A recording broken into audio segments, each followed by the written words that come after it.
Sot ishte kënaqësi e veçantë që në Ministrinë e Mbrojtjes të kemi për vizitë Ministrin Nufi. Gjatë takimit që patëm bashkë, e falenderova Ministrin Nufi për gjithë angazhimin e Republikës së Shqipërisë në mbështetje të Republikës së Kosovës, në veçanti në ndërtimin e kapaciteteve tona ushtarake.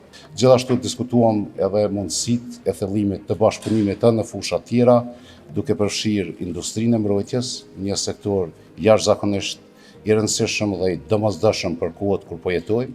Unë jam lind në Kukës, kam marrë në Kosovë në qershor të vitit 1999, jo larg.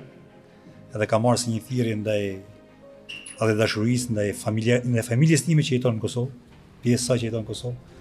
Edhe është kënaqësi dyfish për mua sot të jem këtu. Bashkëpunimi midis dy shteteve nuk mund të ishte më i mirë dhe më i fortë sot. Bashkëpunimi në këtë fushë shtetësore për rritjen e kapaciteteve tona dhe garantimin e sigurisë të dyja vendeve, si simbole jo vetëm të zhvillimit teknologjik dhe industrial në Republikë, por edhe të bashkëpunimit vllazëror dhe sinqert që ne kemi ndërmjet njëri tjetrit. Ne kemi në kuadër të deklaratës së përbashkët trilaterale me Shqipërinë dhe Kroacinë, një ndër pikat kyçe bashkëprodhimin, por edhe prokurimet e përbashkëta si tri vende, që të na mundsoj që të jemi të ndërveprueshëm edhe të kemi produkte cilësore dhe me kohë në kuadër të forcave tona. Faleminderit shumë.